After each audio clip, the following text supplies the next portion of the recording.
You're live. This is Dr. Jason Dean, Revolution Network, and I am with my good buddy, old pal, the one that you all know and love out there, Mr. Dashevsky, U.S. Coin Capital. Sir, how are you?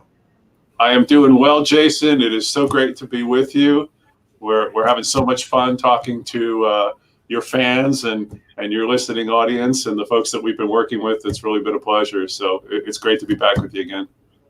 No problem. That's awesome. And, what's actually I put out a message before I put out a post on Facebook before I came on that your name is on, and basically just saying you were coming on, and somebody commented, which was hysterical, saying Fred packs his coins like they're in Fort Knox. and I laughed out loud because when I got my last shipment, I brought it home. And it took me good 15 minutes to get into that thing. And I go, oh my God, talk about security. Yeah, well, hats off to our shipping department, the head of the shipping department, Roger Willett. We lovingly refer to it as being mummified. He packs this stuff. I mean, he just wants to make sure that as the boxes are shipping, that nothing shakes, nothing rattles. There's no sign that it looks like anything or sounds like anything. And I've had a lot of people say that, yeah, they've literally, hurt their hands cutting through the boxes, trying to get through all the packaging. But, I'd rather have it. We appreciate it, though. I laughingly joke. We laughingly joke that it's Fort Knox, but I will tell you, as I was opening it, I was appreciating the care was taken because you're dealing with something that obviously is it has a lot of value to it. But sure. Also, I mean, going forward, we don't know what kind of value that's going to turn into. I actually had that lesson with my daughter the other day. I showed her a gold coin and then a silver coin. And I asked her 6, but I asked her, what do you think this gold coin is worth? And she goes, like $100. And I go, actually, this little gold coin is worth, whatever, 2,000, whatever it was at the time. Sure. And it's an interesting lesson.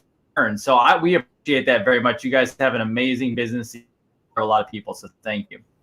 Thank you. Well, there was this funny video that I think I copied and posted at one point on Facebook where a guy had a chocolate bar and a 10-ounce silver bar. And he randomly went up to people on the street and just said, which would you like? You can have for free this 10-ounce silver bar or this chocolate bar. And about 90% of the people picked the chocolate bar. They just couldn't get the concept through their head that they were looking at a couple $100 worth of silver. They could have bought a couple of 100 chocolate bars. But this concept of getting your head wrapped around the value of things and the value of money and comparatively, what a $20 gold coin is in terms of value, it's a great lesson to learn. I believe actually Mark Dice did that. I think he's in California, and he did 2 of them.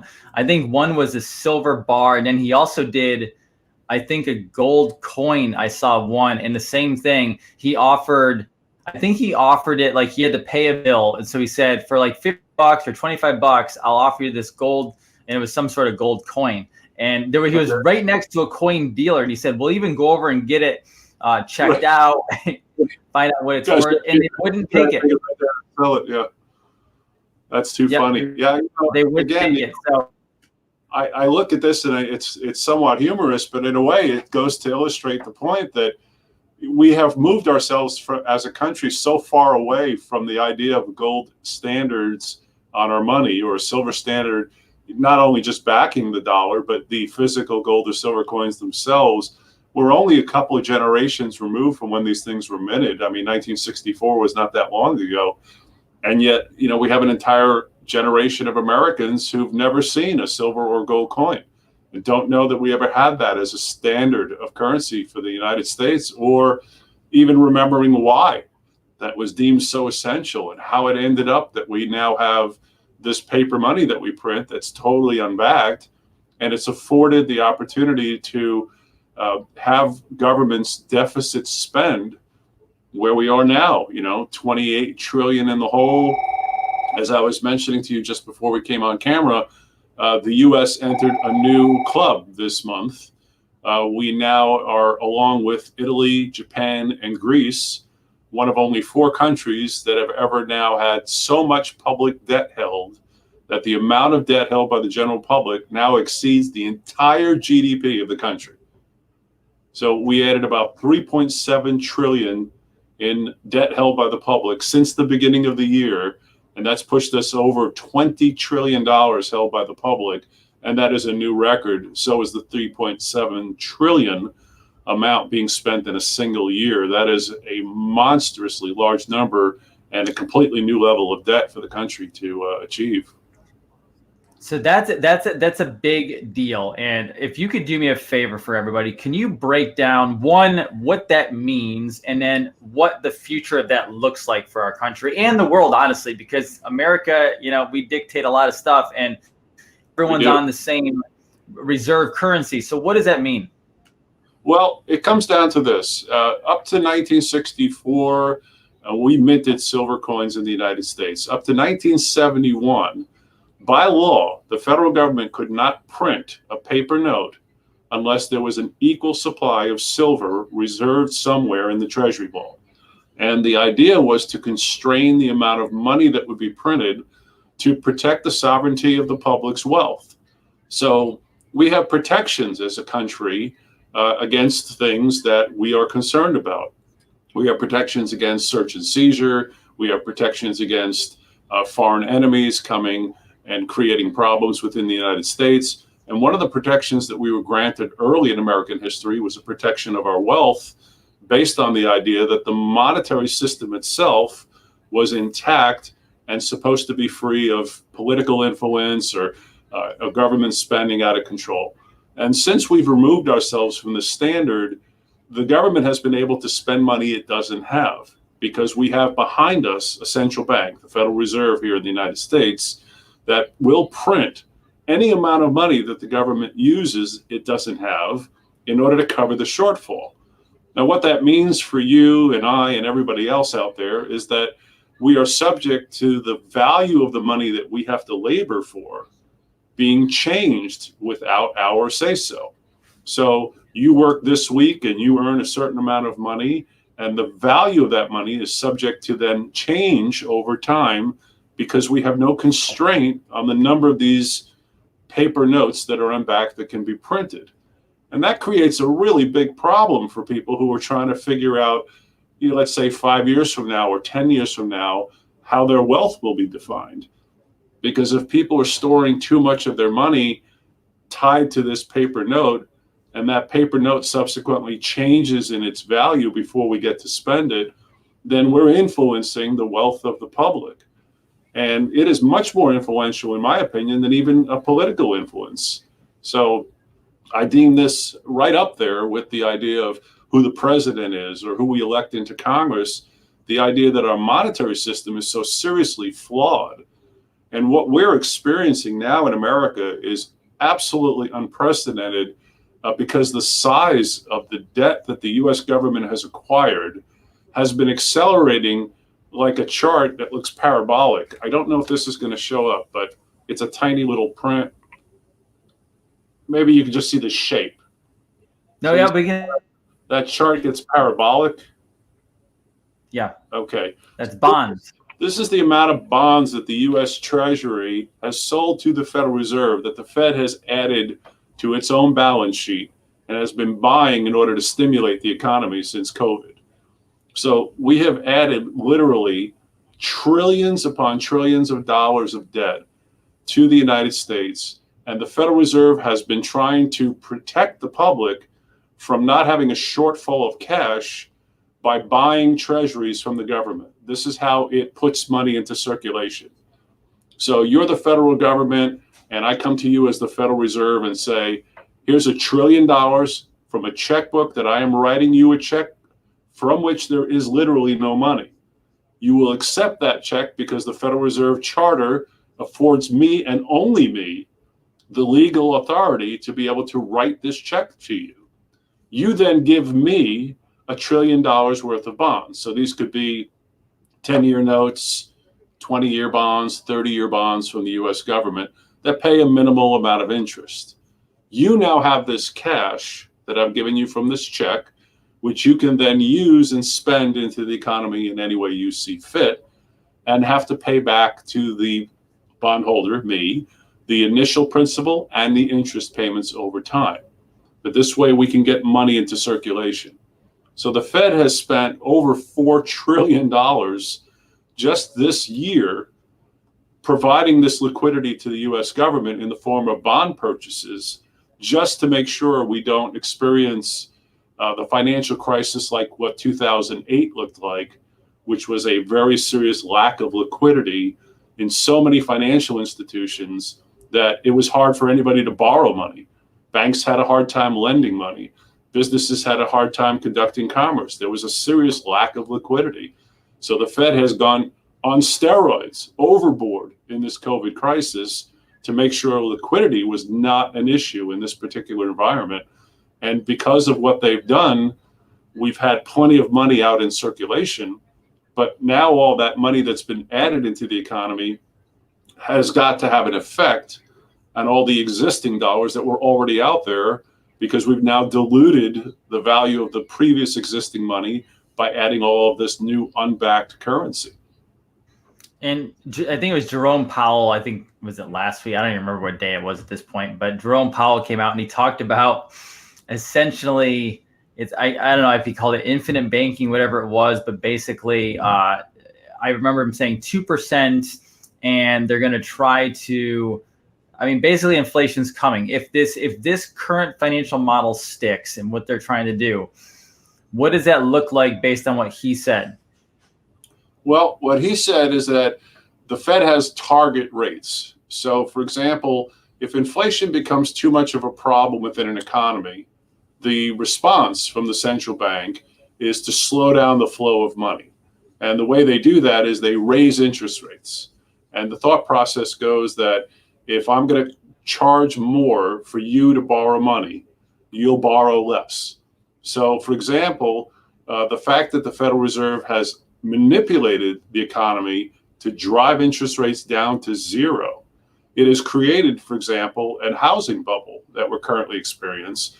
Housing starts have gone up more in the last 6 months than they have in the last 13 years. We have a massive amount of mortgages being bought by new homeowners because the rates are so incredibly low, it becomes affordable. So the Fed is talking about the idea that they're targeting this roughly 2% inflation level as something they deem comfortable. And if it gets beyond that, they'll try to address it. If it gets below that, they'll try to address it. The problem, as I see it, is that their method to address a slowing economy or lowering inflation is to drop interest rates. But if they're already at zero, which is pretty much where we are, where do you go? Negative. Well, a couple of countries have tried that, and it has been a bad experiment. Paying negative interest rates basically means that you would buy a bond from the US government, and let's say you'd pay $10,000 for this note, and they would guarantee that you'd only lose 2%. So your return would be minus 2% over the period of time that you hold the note. But that would appeal to you because the idea is that if you could lock in a loss, that you might experience much more of that loss if, for example, you invested in the stock market, which might lose 50% of its value. And with the Fed intervening in the stock market as extensively as it has, because it has extended its purchases of debt instruments, not only in the form of these bonds we were talking about from the government, but the Fed is also buying corporate bonds from corporations. It's going to municipalities and buying their bonds. It's buying exchange traded funds, ETFs, directly into the open market.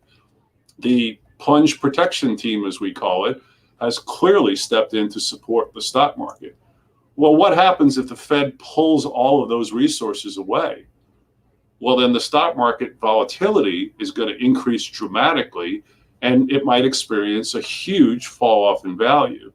So a negative returning yield on a note, which may seem absurd. Why would anybody buy something not only that doesn't pay a high return, but actually pays a negative return? The idea that that would be appealing because you could mitigate the loss that you might experience otherwise is a pretty good indicator of how weak the economy is. And we're in a very dangerous situation if we should go negative, because the other countries that have tried this have found that it has been a disaster. I hope and I believe that the Federal Reserve won't go that far. I think they'll try to maintain these levels of zero, and they will influence interest rates by other means instead of just lowering them directly. And by that, I mean, for example, there's what they call quantitative easing. So quantitative easing is an interesting gimmick that the Fed came up with to buy the yields on the notes that the government issues that pay the most.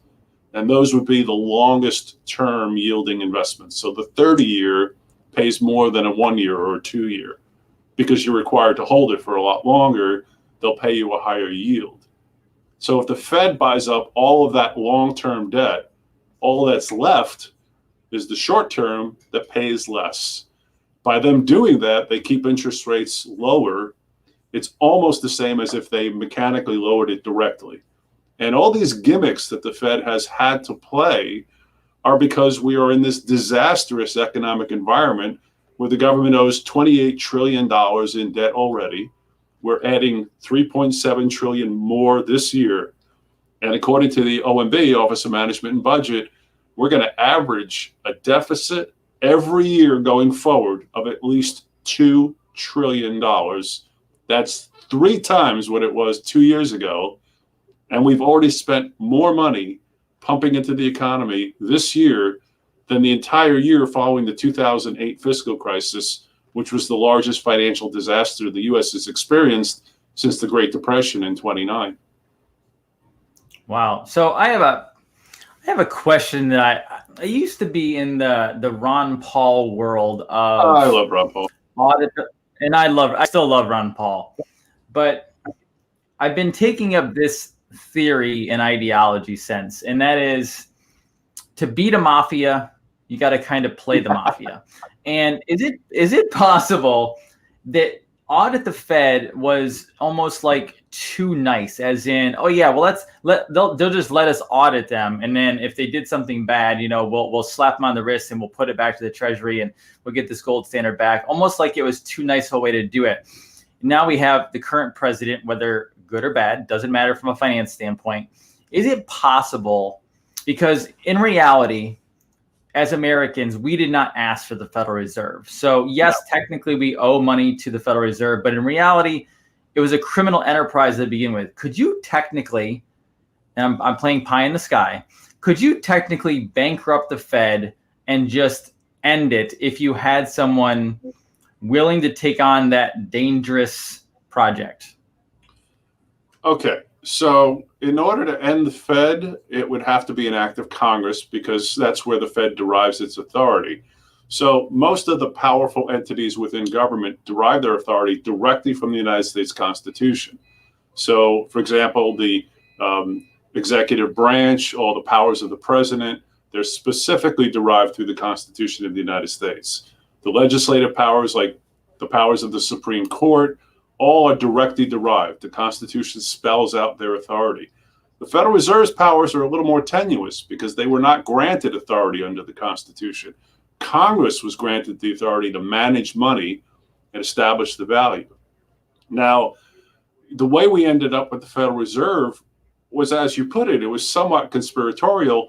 It actually goes back to the money panic of 1907. And in that instance, we had a massive upset of the economy. A major brokerage firm in New York, Knickerbanker Trust, took on so much debt because it was dealing in options in the copper contract world, and it had bet the wrong way, and it borrowed so much money from so many other investment houses in New York that they became the first too big to fail. And when they couldn't meet their obligations because their leverage position went awry, it took J.P. Morgan himself to step in and say, I will provide the liquidity to make sure that we get through this. But he let Knickerbocker fall the same way that Lehman, Shearson went in the 2008 crisis. And after this upset, because the financial world during that period was so volatile that the public either had liquidity or they didn't, they could borrow money, or during these kinds of crises like the Panic of '07, it became nearly impossible for anybody to get a loan. The banks became very tight and restrictive on who they would loan money to. And because of these panics that kept happening in the economy, there was an outcry from the general public for a solution. So there was a senator named Nelson Aldridge, who was the maternal grandfather to Nelson A. Rockefeller, who would become governor of New York. He would run for president in 64 and 68. He would lose both times to Lyndon B. Johnson. And Nelson Aldridge would propose a plan to Congress as a solution to this volatility that people were experiencing at the turn of the 20th century. Everybody knew that Nelson Aldridge's interests were really behind the scenes the interests of the central bankers and the big New York banking affiliates. And just like the consolidation of other industries that had happened in America, like when Vanderbilt took over the railroad industry, and Andrew Carnegie consolidated the steel industry, and John D. Rockefeller took over the oil industry. These magnates consolidated entire industries into a handful of powerful people. The same thing happened within the banking world, and it fell onto the New York banks and J.P. Morgan. So this outcry for a solution, Nelson Aldridge presented a bill to Congress, and it was the Nelson Aldridge Act, and it would create a central bank. And this central bank would be a backstop, a loaner of last resort, so that in the next financial crisis, instead of an individual like J.P. Morgan himself having to step in, we would have some sort of central authority within the United States that could help. Well, the congressmen at the time were smart enough to see through the veil that this was really the bankers trying to gain control over the monetary system in America, and resisted and fought back against this Aldridge Act. So instead, they had another congressman provide the exact same act with a different name, and they called it the Federal Reserve Act. And it appeared to be a creation of a federal government agency because it had the name Federal Reserve in it. And it alluded to the idea that there would be a board of governors and that there would be a chairman of the board, and the president of the United States would appoint this chairman. So they created an illusion of a government entity. And the Federal Reserve Act actually passed and went through Congress in 1914. That's how we ended up with this in the first place. And at the beginning, the Federal Reserve was smart enough to try to not make too many waves, and it began to create money in the same fashion that had before existed, which was gold-backed currency, silver-backed currency. Redeemable to the bearer on demand was the key expression that was printed on every note. And that meant you could literally take $20 note paper bill, walk into a Federal Reserve Bank, and demand in exchange one of these guys, a $20 gold coin. Right? So pretty. All I'm getting is a flashback, so I don't know if it's showing up or not. It's showing okay. It's really good light in there, so it looks white, but that's okay. You have a nice little coin in there. Yeah, there's a $20 gold. There you go. Now I can see the gold. Okay, there's so this, which is a 1 ounce gold coin, was redeemable for $20 paper notes at the discretion of the public. And this was the promise that existed in the world at that time, that we don't expect you to accept paper money backed by nothing.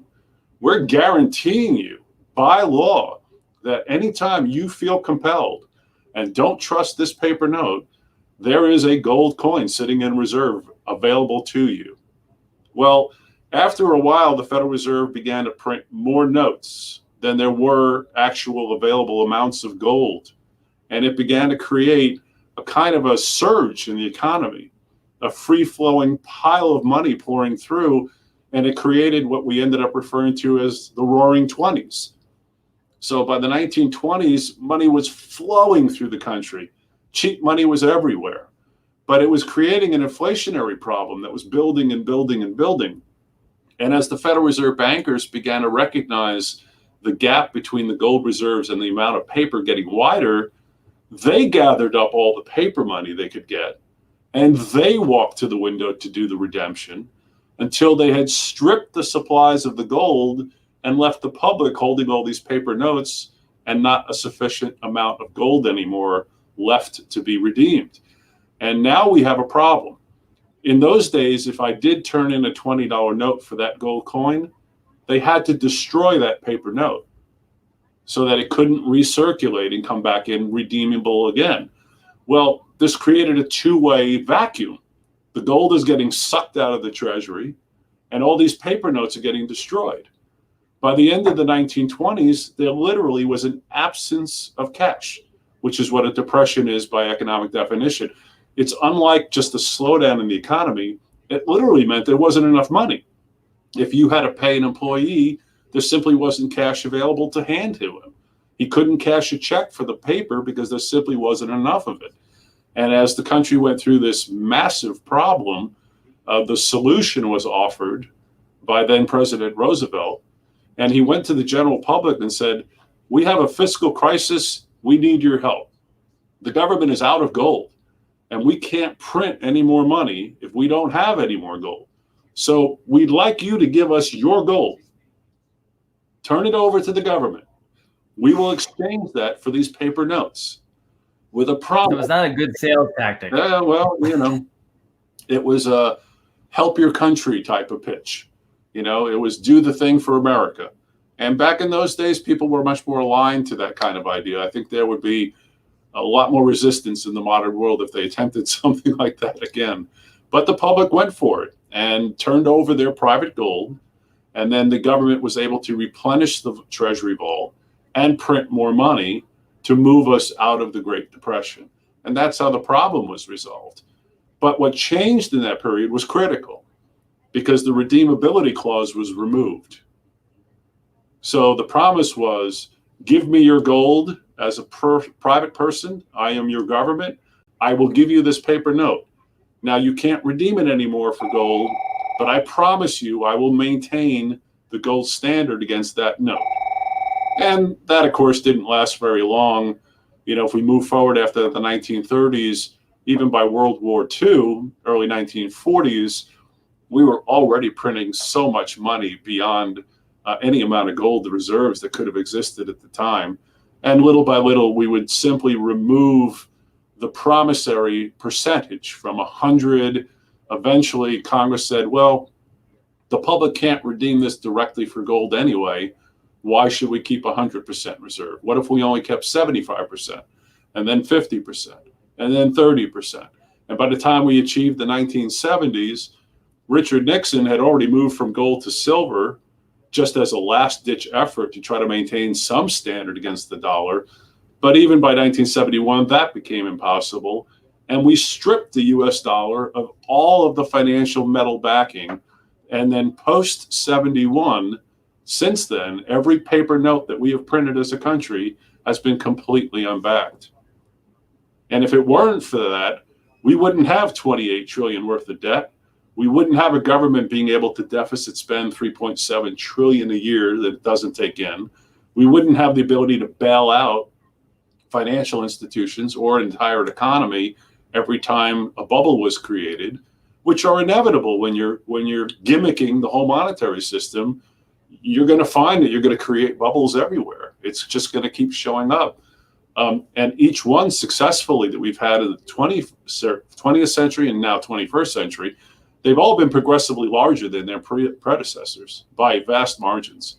We've jumped from billions in debt to trillions in debt. And, we used to joke with people, do you know what comes after a trillion? And it's a quadrillion. And I believe people should get used to that word, because as we never would have expected to ever talk about trillions in economic dollars, we're going to be talking about quadrillions within our lifetime. It's crazy to think of, but as I follow this, keep in mind, when I was growing up, just thinking of the word millionaire was like, oh man, you want to be a millionaire, right? And then, as you get a little older and you start learning inflation, you're like, okay, you can make $1 million. I know it's for a lot of people are going to say it's not that easy. Well, actually, it really is kind of easy in today's world. Like, there are so many opportunities to become a millionaire with all the industries out there, et cetera. It's much easier today than it was even just a decade or 2 decades ago. But now billionaires, they're making billionaires sound like it's not super hard. How fast did Bezos become a billionaire? You know what I mean? Like, he became a billionaire within the same his lifetime. Usually it was a generational thing. Like, oh well, the family became billionaires over time. So when you say quadrillion, like, it sounds crazy, but it's very, very possible. Now, you see, and I'm a bit of a gigantic optimist here. Do you see, and we've talked about this behind the scenes as well, because you look at it from a very historical standpoint, and I look at it also from a very a lot of hope standpoint. Do you see the way the numbers work right now and the way the system works right now that we could end up back on a gold system, or even a multiple metal system within the next 4 years? I don't. I don't think it's really a mechanically possible thing to occur, because the amount of money that's in circulation right now, there's roughly 30 trillion in money floating around in the economy. There's just not enough gold that's ever been mined on Earth to put anything against the dollar. And as I see it, I don't believe that either the Federal Reserve or the U.S. government would ever allow any constriction on the amount of money it could spend. Because if they did try to put a gold reserve against the U.S. dollar now, what that would do immediately would be it would stop the U.S. government from deficit spending. It would create an environment where it couldn't print its way out of each and every problem, because it would now have a requirement first before it printed money to keep something against it. That would constrain the amount of money we could create. That would be a monkey wrench in the system like no one has ever seen. And I just don't believe that we can actually manage to do that. It would create so much of an upset in the economy. The amount of debt that we owe couldn't be repaid if we couldn't print our way out of the problems. So it would require us to default on every obligation that we already have. And we couldn't sustain that. So I just don't see the mechanism of that really functioning. And it's part of what leads me to recommend that the individual people in the United States own their own physical gold and silver coins, because if the government isn't going to provide us with a metal-backed dollar, a gold-backed dollar, a silver-backed dollar, and we're subject to just having a fiat currency, well, then I think it's an obligation of each individual to provide themselves with that wealth protection. Otherwise, you're exposing yourself to where, imagine every dollar you save and earn all being in this paper form. That's a kind of a dangerous place to be, because it presumes that that value will remain intact over time. I have a hard time believing that that's possible when we're printing this much money. How are we not going to dilute the future value of paper notes if we're not just printing billions, but now we're printing trillions upon trillions? And there's no end in sight to this continued need to print more and more money. And that's where we come back together from a theory standpoint, whether it's not leaving the system we're in, or we do leave the system, doesn't matter either way. We both come back together in the fact that no matter what, the right answer is to have gold and silver. So dive Absolutely. into that and how that's the solution. Well, it's either we back the money with the gold and silver as a country so that the public isn't subject to this loss in value over time, or the individual people themselves have to take that responsibility and obligation and say, I need to protect my wealth. If I care about my future and the value of the money that I'm earning, I have to own something that will counterbalance the effect of all this printing of money. You know, you and I agree with a lot of things. And, you know, to me, this is a sovereignty issue. You know, we're stripping the power of the public because we're changing the value of our currency. And the public doesn't have a say. The public isn't standing up and saying, I'm not a fan of this. I need this to change, and pushing against the government to stop spending money we don't have, or pushing back against the idea of printing on back money. And you and I have talked about this before when my business partner, Andy, was alive, and we had gone back over 35 years in this business talking about this. We, at the beginning of our young career as, you know, young 20-year-olds, we were optimistic that we could rise up as a nation and maybe educate the public about the flaw with paper money. And maybe we could bring so many people to the front of this argument that we could push back against Congress and say, you guys need to get your act together. This is nuts. This is, you know, unfair to the general public. And you have an obligation, Congress, to protect us. So do your job. But after a number of years, we began to realize that the powerful people behind the scenes, they can elect congressmen, they can elect presidents, they can remove presidents, they can pretty much get away with whatever they need to perpetrate the game. And I just don't see that that's going to end anytime soon. So I would say to people listening, if you have money now and are thinking about 5 years from now, 10 years from now, make sure that at least something that you're putting away, a portion of what you hold, is in that real physical form. And I love the idea that Americans can still own the legal currency that the Constitution defined for us, that our founding fathers thought hard and long about and provided us with this system of currency with exactly these types of expectations, that they knew they couldn't foresee what might happen in the future, but they were smart enough to know that you can't trust men. You can't trust politicians. You have to expect that, people are going to do what they're going to do. And if you create an opportunity where greed can take hold, sure enough, it will. But protecting your wealth by physical ownership of gold and silver coins at least empowers the public, gives them a fighting chance to retain the value of their money. And to me, again, it's this protection of the sovereignty of the public, because otherwise we all work and labor, because unlike the Federal Reserve that can write checks out of a checkbook that has no money in it, you and I can't legally do that. So if I want to increase my net worth, or you want to increase the value of your family's wealth, you have to earn that. You have to work for it. So why should somebody else outside of you be able to then define the value of that money that you had to labor for? I find that abhorrent as a nation. And I think it's horrible that we've achieved such a level of this, that the knowledge that even gold or silver existed once to stave off this problem has almost become lost in time. And I think it's terrific that, amongst your listening audience, it's like a whole new generation of people are beginning to understand this enough and take action to do something about it. I think it's fantastic. I've got a great staff of people here that are educated well and open to help anybody that would like to learn more about this. And we encourage people to do that. We'll spend the time to make sure people get this. And then we do physically provide the actual physical gold and silver coins directly to the customers that we work with. So you have the actual product, the ownership of the asset. And I hearken the difference between this and things as people have raised issues like, for example, can a cryptocurrency be a method of protecting wealth against the dollar?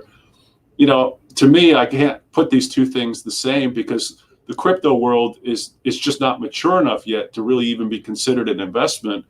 I understand why people would speculate in it. It's very interesting technology, and some people may end up making quite a bit of money with it. But you can't really look at it as an investment yet. It's just too young of a market, and in no way can it compare to protecting your wealth the same way that actual physical ownership of a tangible gold coin, one of these guys in your hands, it's just a vastly different animal. It's so funny you bring that up too, and I want to clarify that too, because people talk about, there's a lot of things out there today, and I discuss them as well, because it's all part of what I do with the show, is from a standpoint of whether Trump does something totally crazy and erases this whole thing, or we take the Rothschilds out, or Nicera or Jacera or crypto. And I invest in crypto, and I regularly promote that I do. I don't tell people, I am no financial advisor, but I do it from a speculative standpoint, believing that there is going to something happen to that. And I want to clarify this, because I don't have the historical background. I'm learning more about it every day that you have from an actual historical background of actual money and finance. And where we come together again on this is that no matter what, whether you invest in Bitcoin as well and XRP like I do, or you invest in a fiat currency, those are fiat currencies. Like, no one's saying that crypto, a digital computer screen, just like the dollar is right now, that is not a thing that you put in your hand. It's still technically a fiat currency. And the only way to actually have real currency via the Constitution, and why I have Fred on here, is the gold and silver coin. If you have that, it is actual real money that the founders and our documents are based on. And so that's why I always have you, because hey, I have crypto as well, but guess what? I have my gold and silver coins too, because I always fall back on that. Sure. And again, I see the crypto as an interesting play for potential future investors with that, as you put it, the speculative side of things. So it is a future that we don't know what may or may not happen. Technology evolves, whether we like it or not, and we don't know what the future may hold and how viable any of these things may or may not become. So to speculate a little bit of one's investment capital into these future technologies, I don't see anything wrong with that. Just, however, recognizing the difference in terms of what they are as a way of hedging against the dollar. I look at the cryptos, and I would say historically, the thing that occurs to me, if any crypto starts to really get some traction, I'm convinced, absolutely convinced, they will become regulated. They will become regulated in the same way that the banking institution regulates the way money is created. And once you put a crypto under the auspices of the banking regulations, the first thing you're going to strip out is the privacy. So the big appeal in a lot of cases with crypto is the fact that it's innocuous, it's private, and there are no records of the transactions, and one can conduct private commerce. All that goes out the window as soon as it becomes regulated.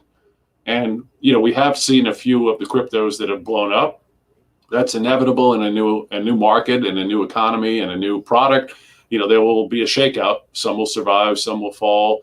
There was one called Onecoin recently out of Russia where they took in $4 billion, and the whole thing turned out to be a scam. And they didn't know about it for a long time. There's been a couple of those. There have been a couple of those, and they will have to be, come and go within the way the markets evolve. And at some point, there'll be a few of the stronger ones that will be left standing.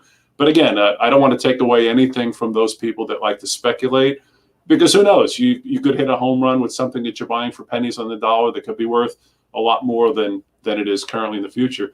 But I do believe that physical ownership of gold and silver coins is just a kind of a different way of looking at protecting one's wealth.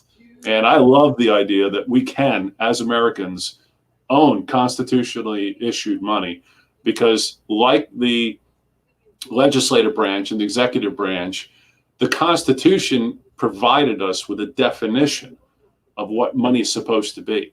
It's Article 1, Section 8 and Section 10. Section 8 gave Congress the authority to establish money and derive a value. And Section 10 defines specifically the gold standard and the silver standard as the method of saying this and only this is legal money within the United States by definition under the Constitution. And that's never changed. The Article 2 of the Constitution is the supremacy clause. So you can't write a law that supersedes the Constitution in any manner at all. So we still have this legal currency status that exists, and it provides a very interesting way for people to accumulate wealth. And it's the reason why the gold and silver coins are not federally regulated and do maintain financial privacy. You can buy gold and silver coins, and I never need a social security number. I don't need to file information with Internal Revenue. Where the government, for example, has regulated other parts of the gold and silver world, what we in the industry refer to as bullion, a lot of people have referred to as the bars, the bricks of gold or silver, the round shaped things that are not legal currency of the US but are made of gold and silver. All of that falls under that umbrella of bullion, and the federal government regulates the bullion world even now.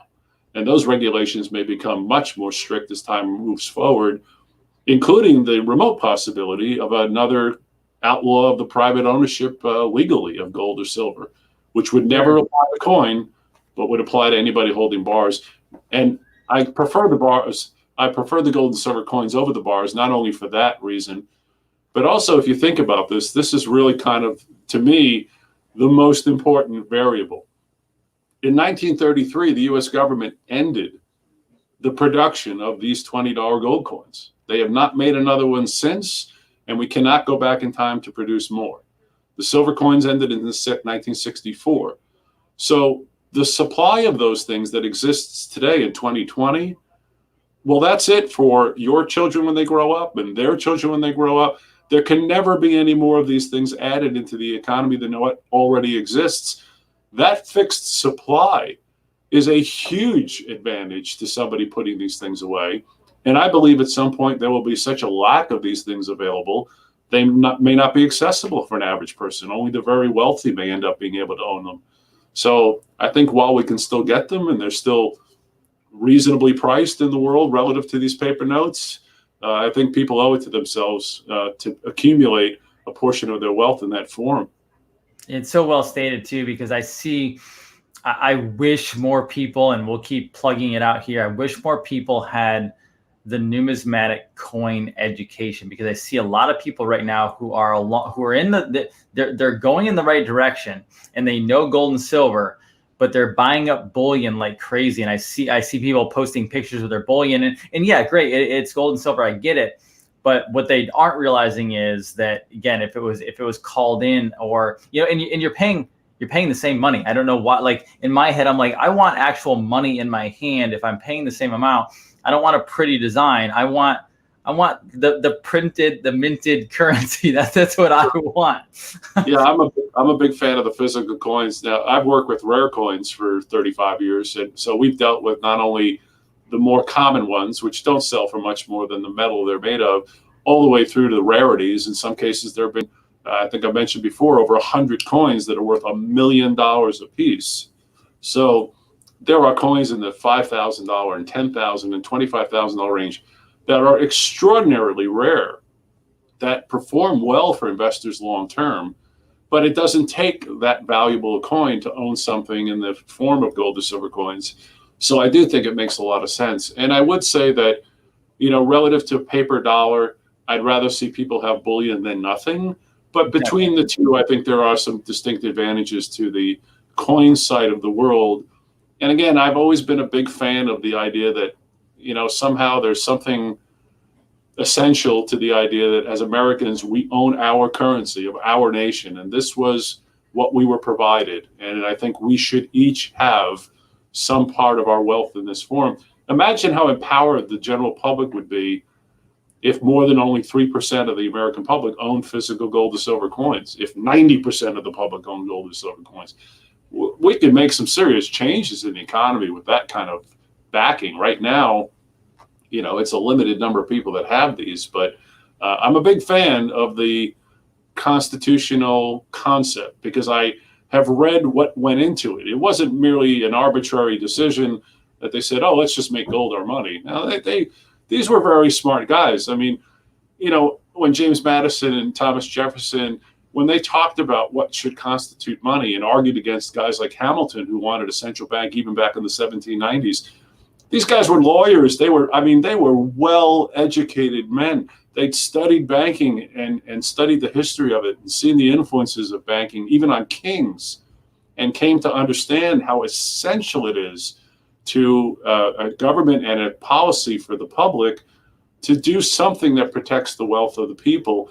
And they deemed it so important, and it was in the first article of the Constitution. I mean, you have to, it's kind of hard to ignore the fact that they included it. It wasn't like, Article 13 or 14, like when they got, money was like one of the first subjects. Okay, we're going to have a government. Kind of a big deal. It was kind of a big deal. So I kind of harken back to the idea that those guys were a lot smarter than I am, and I think they're a lot smarter than any of the politicians I see out there these days. I have to believe they knew what they were doing when they came up with this. So I'm just going to keep on keeping on when it comes to, working with that concept. I believe it was well thought out, well founded. And I think what we're experiencing in the current world with this economy now has proven the point. I would agree 100%. Where can people find you? Where can they contact you? You educate as well as you do gold and silver coins. How can they get in touch with you? We do. They can call us directly if they are of that mindset to pick up the phone. We're at 1-800-878-2646. For those people that would prefer to contact us through social media or through the internet, our website for the company, uscoincapital.com. And capital is spelled like the building, so it's US Coin Capital, and it's CAPITOL, uscoincapital.com. We have a process at which people can just simply fill out a quick form, and we'll be glad to educate them. And I will be happy to talk with people to make sure that before they venture into this world of accumulating gold and silver coins, that they have a good understanding of it. And we have worked with a number of people who've heard our shows together, And it has been a real pleasure. The people in your listening audience have had a voracious appetite to acquire information. I find that really, really wonderful. It's encouraging to me after all these years that people are really trying to get their heads wrapped around, the knowledge, because I think that's what empowers people, is knowing, and then they can make decisions that make much more sense. So again, 800-878-2646, or visit our website or contact us through uscoincapital.com. Awesome. Well, I appreciate it as always. And I'm telling you, Fred, we're going to fix this system. I'm telling you, we're going to do something. We're going to change it.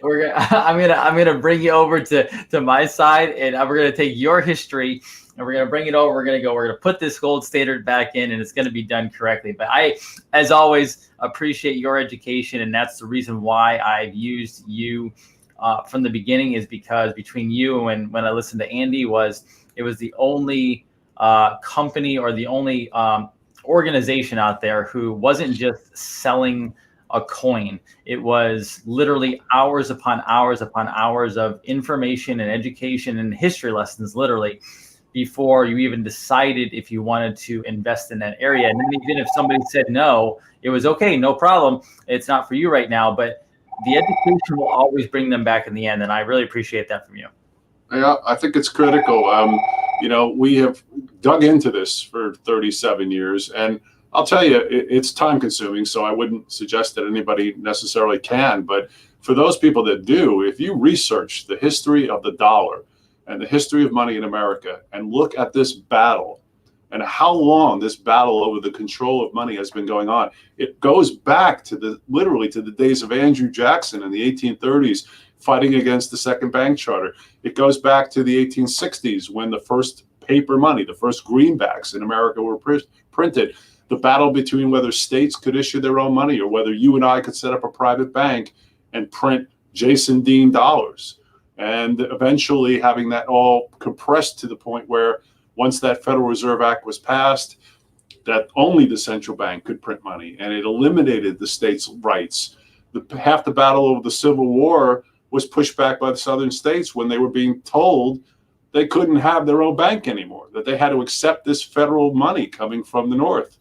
So this battle has been long fought in America, and it's an interesting subject. And in the end, I think a lot of people who have done the research would reach the same inevitable conclusion that, he who controls the issue of money for a country controls the nation. So congressmen come and go, and presidents come and go. But unfortunately, I think the Federal Reserve is here to stay. Well, that's the one area where we'll split, and that's okay. We'll talk about that next time. But as always, I appreciate you so much. This is Dr. Jason Dean, Fred Dashevsky. Give him a call. Do whatever you need to do. At least be educated on this, and he is an amazing wealth of knowledge in this area. So, sir, as always, I appreciate you being with me, and we will spread this far and wide to educate the rest of the population. Have an amazing afternoon. Thank you, Dr. Dean. You have a great weekend, and I know you and I will talk very soon. We will. Have a great one, guys. Take care of yourself. I'll see you tonight, 9:30 p.m. Eastern Time.